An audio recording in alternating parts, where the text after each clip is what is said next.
One question I have gotten from students is it important for me to learn to jump in the water? It makes the list of things that you're supposed to do is to jump into the water. And she asked the question because she kind of really didn't want to do it. And I think she had done it, but she didn't love it. And she's like, do I really have to be jumping in the water? Now, my short answer is no, you don't have to jump into the water. It's not like some requirement that if you can jump in the water, now you're a swimmer. But here's the reason why it's a good thing to play with, or you want to play with something in this same area, which is jumping into the water is chaotic.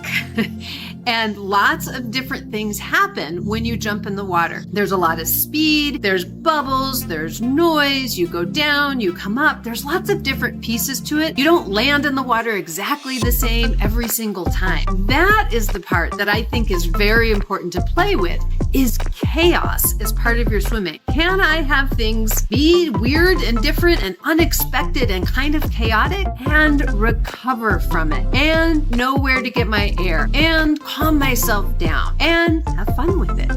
Here we go.